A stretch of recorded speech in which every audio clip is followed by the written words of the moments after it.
Hello, Namaste, and welcome to Agile Exploration Hub.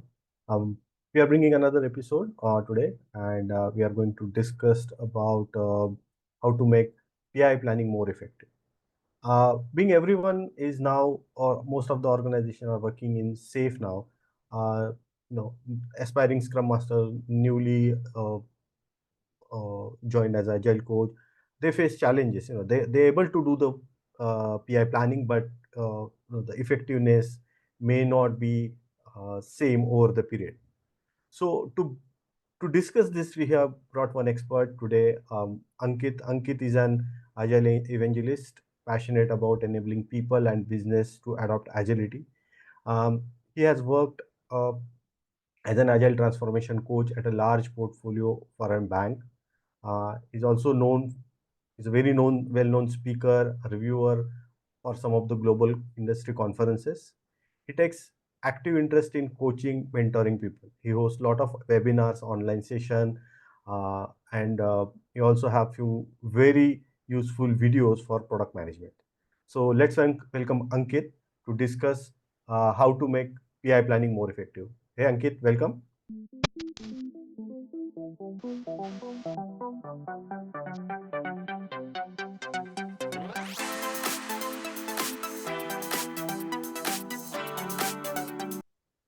Thank you so much for having me here again. And I wish you and Agile Exploration Hub a very successful 2025. Thanks, Ankit. How So have you been? all good now. This the 2025 is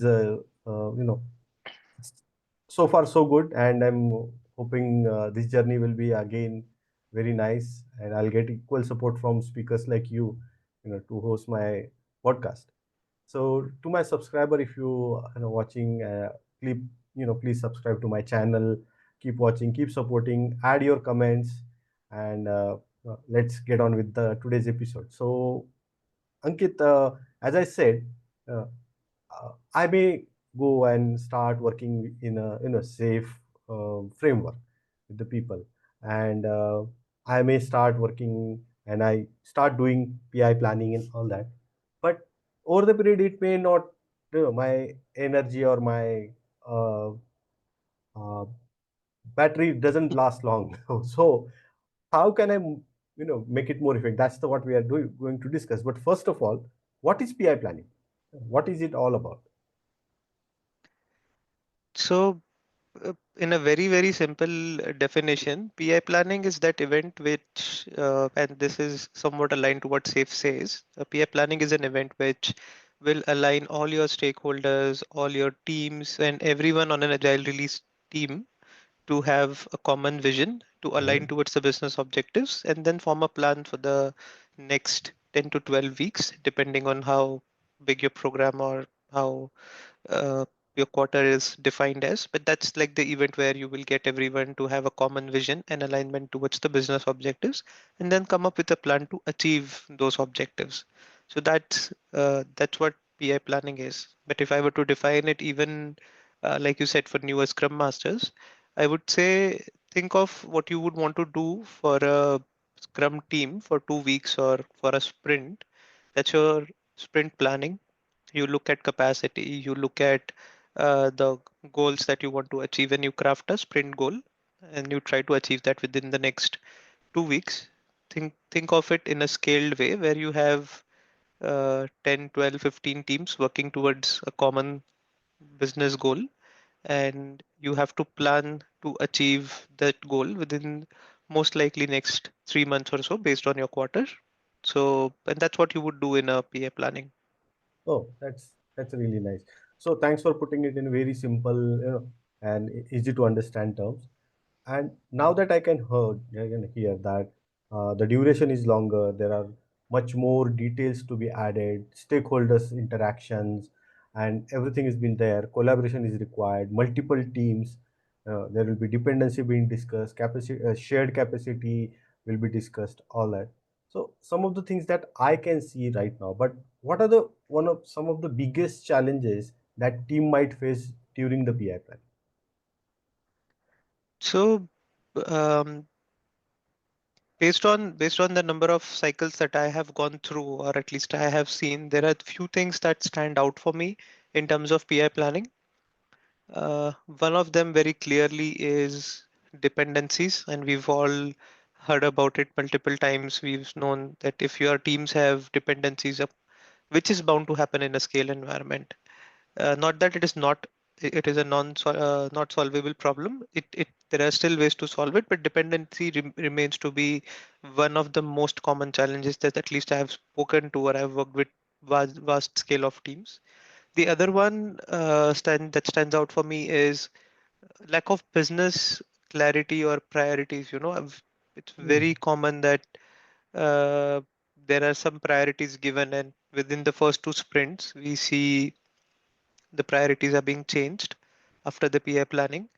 Some of the times it may be due to genuine reasons, unforeseen conditions, or things that come up in the market. But a lot of the times it is also that someone did not do an analysis right.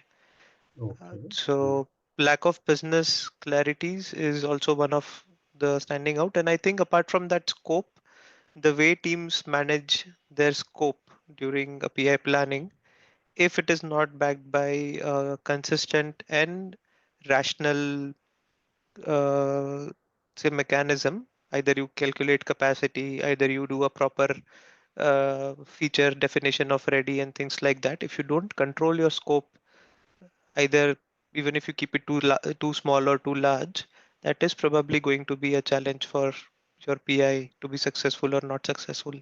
So these are two or three things that I have seen most commonly uh, coming up as a challenge on the teams.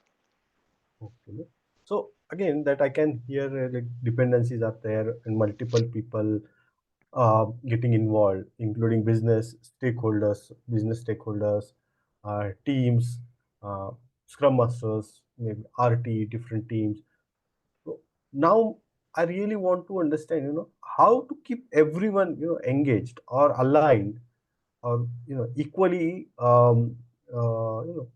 what I mean to say, equally contributive. They are putting their best efforts, you know, to make sure this PI planning happens very smoothly.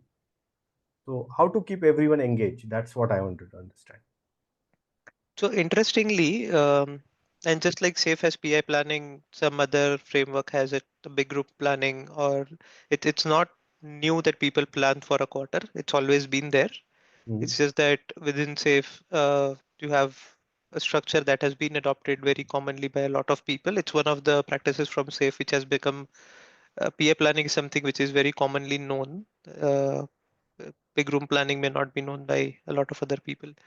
So what PI planning has to keep everyone involved is there is, if you do it by the book or if you do it by the structure, you will have defined set of actions for everyone who is around, right from your business stakeholders to your technology leads to your teams, development teams, scrum masters, RTs, anyone and everyone that you have some sort of responsibility defined for them.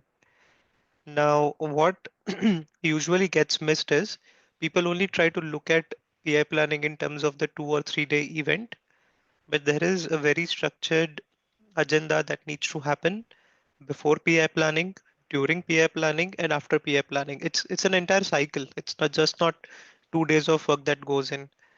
So you will have to continuously look at it. And uh, let's just for a moment deep dive into this agenda, right?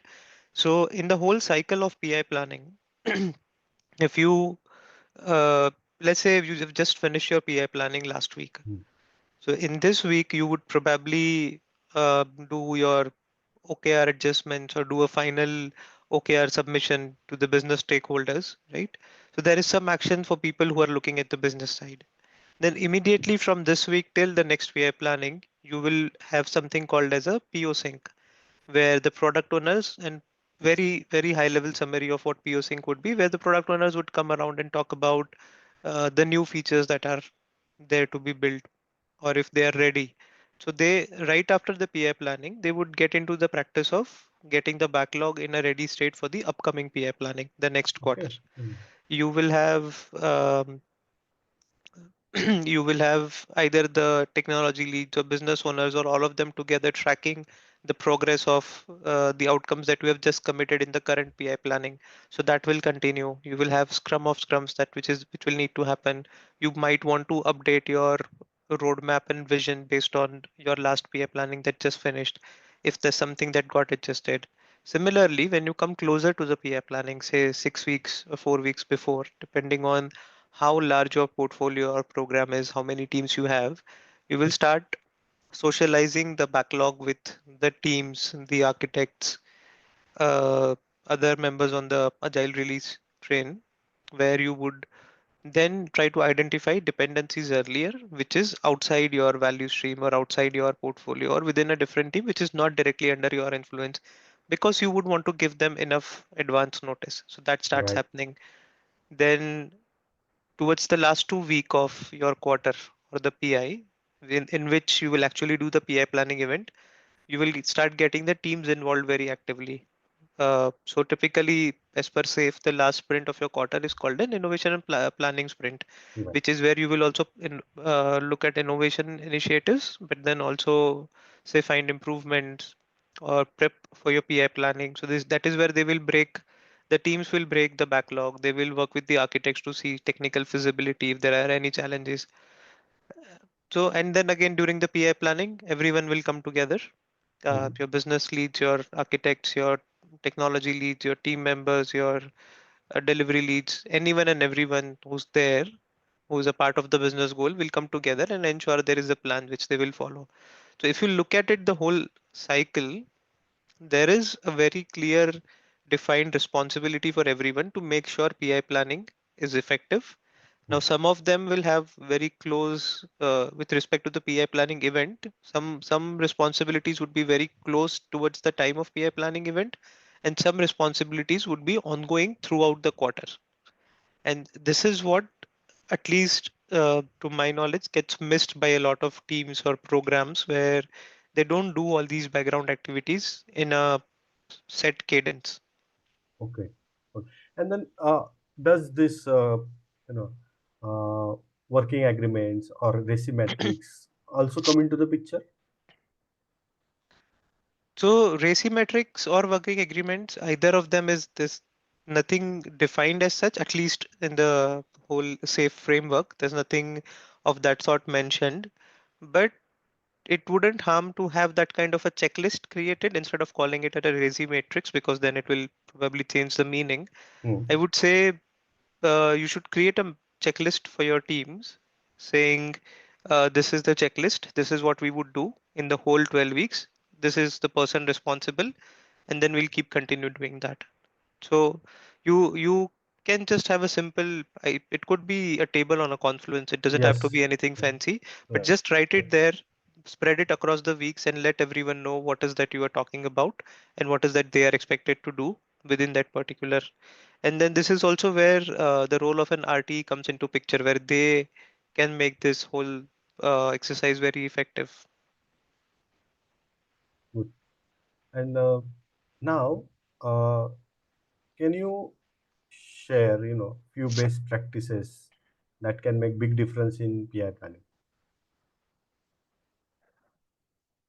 So I wouldn't call these as best practices. Rather, I would call them as the must-haves or non-negotiable activities that you would want to do, which are also the standard practices. The very first and the most important, to my point of view, is having the teams participate. Okay. So a lot of the times that I see is either the portfolio leads or engineering leads would go and they would probably come up with a plan, or they would commit a high level objective, and then uh, the teams do the work in background, which kills the purpose of PI planning. And take this for an example, right? I will go back to the earlier analogy. Say if you were to do a sprint planning, and if the scrum master or say the product owner or even one of the team members, they go and they sit in a room and they would do the sprint planning by themselves, and they will come back and say, okay, this is what our plan is. Would that make sense? No. Not at all. Not at all. So teams participating and teams following, uh, teams participating, teams committing to work per their capacity is, and then having that mechanism to calculate capacity in the right way, that would be very important for the effectiveness. Because uh, let's not talk about delivery for a moment, but PI planning is also, and the reason I like it is also an event where the entire agile release train comes together for like a week, and it is also a good exercise to connect with people, collaborate, which helps you run through smoothly in the next 3 months. So it is a good exercise for people to connect and know each other, which helps the delivery itself. So if your teams do not participate, you also lose out on that. The second, like, and I think this is something that I already said earlier, having a very clear agenda of what you would want to do before PI planning, during PI planning, and after PI planning throughout the quarter. That can make a very big difference of how things will work, not work, and have a good kickoff. I've seen having a good kickoff of the PI planning is not very common. Having that set agenda, having that alignment to business priorities and sticking to them. For example, talking about business objectives versus calling out that, we have a backlog of 200 features, let's look at them. That wouldn't help. You would want to say this quarter, as part of the OKR or as part of the business objectives, this is what we are trying to achieve. We are trying to build resiliency, we are trying to acquire new markets. That brings in a lot of energy for the team members. And then you add to that the vision from your architects or technical SMEs, right? And this is what is our technical vision. We're trying to build some runways or things like that. So I think these are some of the very fundamental things which, if done right, then you will have a very smooth PI planning. Yeah. So shouldn't be a tick in the box. You bring some passion. You should bring some vision where team should Yes, remain engaged. Team shouldn't be feel that okay, oh, this is just one activity. Let's complete it and go back to our work. No, there should be some purpose for them. To stay lively throughout this period. So good, great ideas. Great discussions it here. also gives them, it Yeah, also gives, involving them also gives them a piece of ownership, right? If you just tell them what absolutely. to do, they will not have the alignment, they will not have the ownership. If you Yeah, involve them and if it is there, see, one of my colleagues keeps saying, right, people who do the work own the work. And that's exactly, he keeps telling everyone in the PI planning. If you want them to own the work, you will have to also let them own the plan. It doesn't work the other way around. So it's very useful that they are involved. right. Now, you mentioned about pre and then the pre PI planning activity during the PI and after the PI, all that. But it's often happen that some things or few things change on last minute. So how to handle such things? Very simple answer. Be prepared that things will change. Right. Have that mindset and don't get worked up. Don't get like worked out when a change comes in, because if you have had or if you are a part of that program for very long, you would by now know that if you would want to anticipate changes, or Yes. changes would come in. And I have had my fair share of experiences where just 2 hours before the final confidence voting, there's something that just came out. Now, there are a couple of reasons why you could probably have the last minute change. One of them, like I said earlier as well, there's something unforeseen which has, and I work for a bank. Mm. So by the time if we are doing PI planning, someone in the other part of the world would come up with a regulatory or compliance requirement, which would change everything that we've planned, and there's not much we can do about it. The only thing that helps is we have accepted that compliance and regulatory is very serious, so we have to do what it takes to do.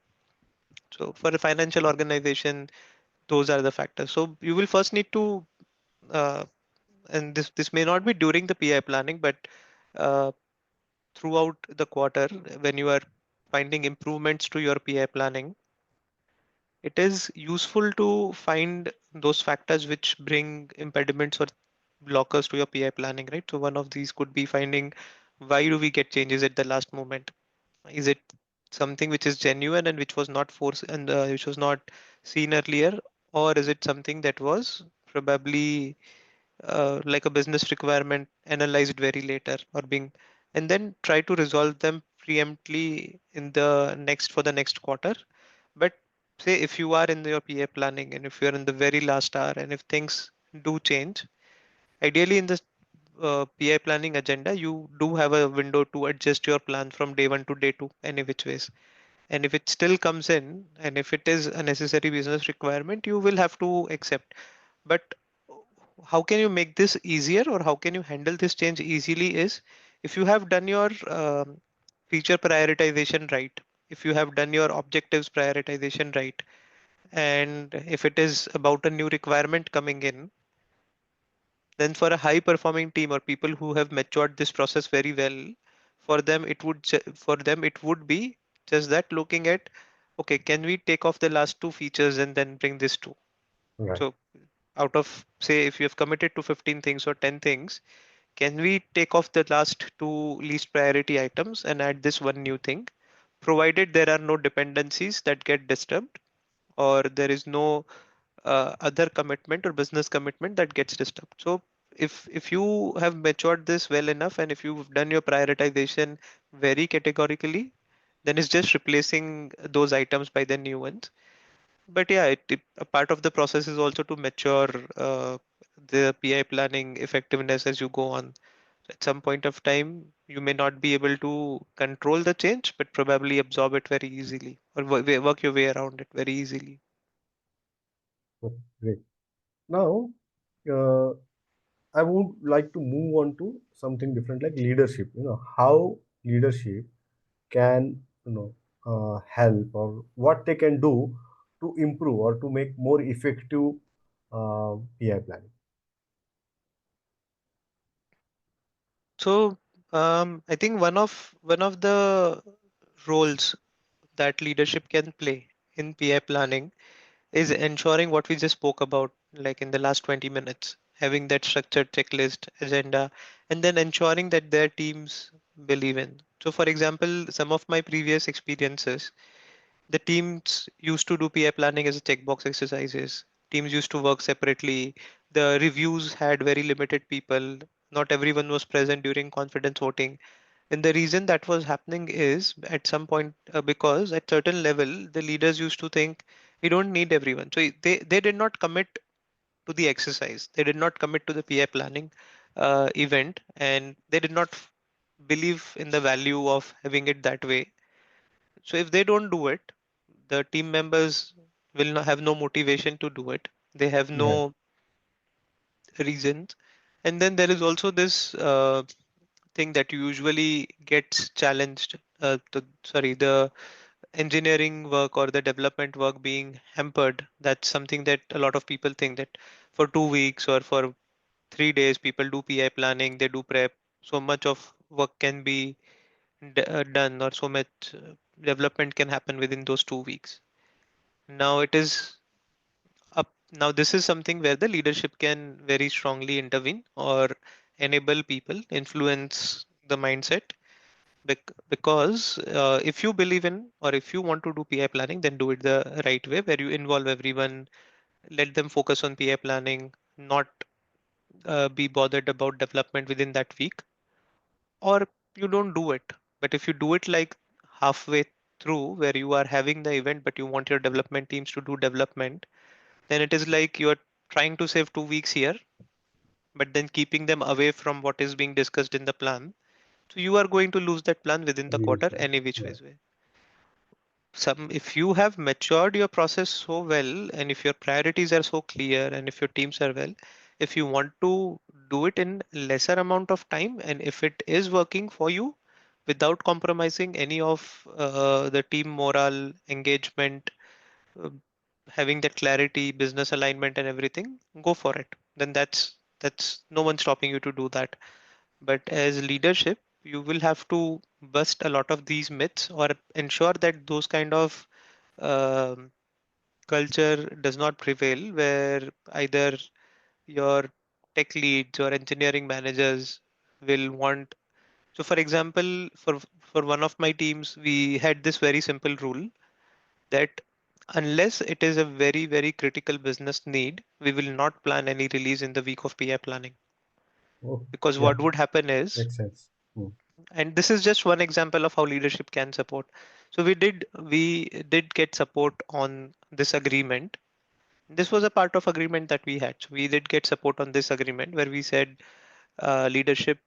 We went to engineering managers and value stream leads and we said we will not do a release in this week because it's not a very critical release, but we want people to be a part of.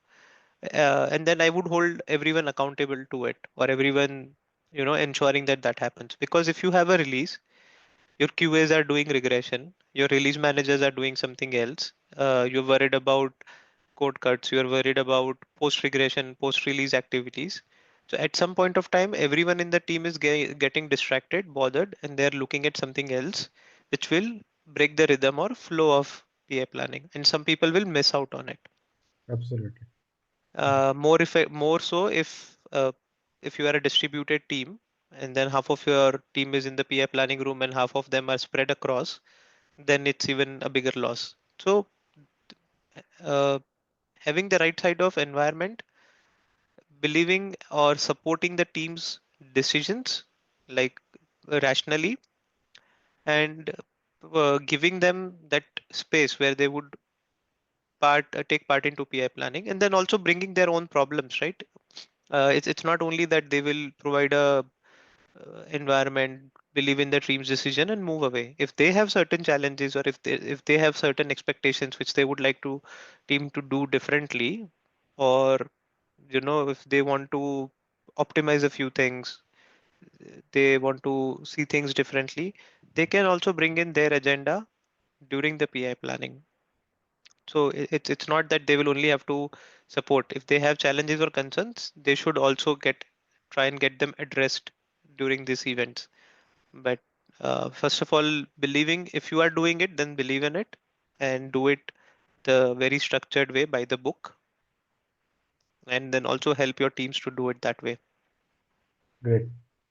Awesome. So now, uh, if someone is new, you know, you already gave so much information, so much, food for thought for people. If you there, if you are listening this video till the end, you will get a lot of, good, mm, uh, you know, um, like nuggets that you can use into your PI. But still, if someone is new to PI, what, what is your best advice for such people? If and I am uh, and I will say this, that there will not be a one person who's new. If it's new, the organization would be new, department would be new, or at least a portfolio of teams would be new. Because if you are doing a PI planning, I would assume you are a scaled environment team. So there will be multiple. I think start with the structured agenda. Understand that you will need some time to reach to a maturity to perfect this, or to get it to a well operated flow. But start with the structured agenda. I would even suggest bring in someone internally or externally who's done this multiple times to help you. uh, it's not that the internal RTs would not be able to do it, but if someone who's done it multiple times will help you accelerate the process for you. So it could be anyone from the same organization in a different department, if or it could be someone from outside, or anyone that you think would help you. But bring in someone who has experience of doing it, and then look at the agenda, understand it, uh, try to do as much as you can. And then we there's also PI planning. There's also a retro that happens at the end of a PI planning, just to cover how the PI planning event went. So try to do those kind of retros, bring in a list of suggestions that you think you can improve, and then it's like a couple of improvements per quarter. You will probably be able to achieve. So it's not like it's not something that is very new. It's been done for such a long time. Um, Compare it with sprint planning if that makes it easier for you. Think of dependencies, think of who will do what, prepare a very simple basic checklist, and then someone tracks the checklist, that if everyone is doing it or not. If there are gaps or delays, you try to fill them to ensure that they are running on time. But it's I mean, in today's world when agile is adopted so widely, and then safe is one of very well adopted frameworks, I I will say it's you will have a lot of material content information available on internet and everywhere. Absolutely. It's just that you will have to accept you will not do it right the first way. Do as much as you can and then keep improving on it. The only thing that probably we did not touch upon, and I will quickly add on to, is about uh, doing it doing it with distributed teams. So before COVID, or at least a couple of years before, right? People did try where there were resources available. People did try to do it together in one room, and then people would fly from one location to another location. They would come in into a common place. Post COVID, everyone found a way of doing it distributedly.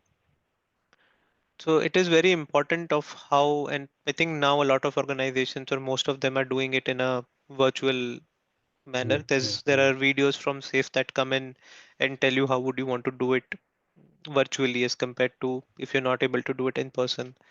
So in a virtual setting, it is important to keep everyone engaged. So if you have some people who can possibly in one room and then others in different places, try to ensure that people have co-location, or even for virtual, they have some way where they can constantly be involved. So, for example, for some of my teams, what we did was we caught we got people in Pune in the same room, and then there were other people so who were at different locations. So the room in Pune had webcams because it was like a big room where you would have multiple conference rooms and things like that, training rooms basically. So we would have cameras on. The cameras were on for the whole day, and then each corner would have a table for one team where there was one laptop which was on continuously throughout the day, and the people on the other side of the Zoom, right, they would keep their cameras on. So not that this is the only way of doing it, it's just that there was enough thought put into exercise of how you will ensure that everyone is involved, everyone's Yes. voice is Yeah. heard. Because if people, a lot of times it would happen that if people are in a room, they would try and have some discussions, use a whiteboard to collaborate, and someone on the other side would probably miss. So, and this is where the facilitators, whether it is a scrum master or an RT or anyone, right, it is their responsibility or even the team's responsibility to ensure that no one gets left out, everyone gets involved. The other thing is to have the right tools or uh, agreed tools in place to do it in distributed way. For example, you can have templates created on Confluence. You can use whiteboards like Miro, Mural. Even Zoom has a whiteboard. You can do all that, but have that kind of a structure in place and give it enough thought of how you would want your teams to collaborate. Because in a remote setting or in a virtual setting where you have teams distributed, you will want them to collaborate. But if you don't have that tools set up for them, then it might not be as effective, right? As far as you know, also like I- giving a confidence vote is a very simple thing. You can just do a fist of five in a room full of people, but when you have half of them on Zoom, might would want to create a Zoom poll and then do it Zoom or call. something Yes. like that. So ensure that when you are doing it in a distributed setting, you pay enough attention and you have everything ready before PI planning so that a smooth collaboration and operation happens. Amazing discussion. Awesome. I really want to say thank you for this wonderful discussion. We had so many things. We can have much more discussion on that, but I will want to keep it on purpose a little short today. And Ankit, once again, really thank you from Agile Exploration Hub. Keep coming to our podcast, keep sharing uh, such wonderful information with our audience so we can learn a lot from you. And once again, thanks. Thank you so much, Nagesh. Thank you, Agile Exploration Hub. I hope this does help. At least some of it is what people can take away and put into practice. If they're running their quarters Jan to March, will probably also useful in the very upcoming next 3 to 4 weeks. So I hope it helps the audience. I'm always Great, available if they have a question. They can always put it on the video and we can answer them. But thank you for inviting me. This was a good discussion. Thank you. great discussion. Thanks. So, to my audience, if you have enjoyed this video, please like, subscribe to my channel, share it with your friends, your RTE, with your teams. If you have any questions, put it in the comment box. I will share contact details of Ankit in the chat box or in the description box where you can connect with him and get some really cool ways of learning new things.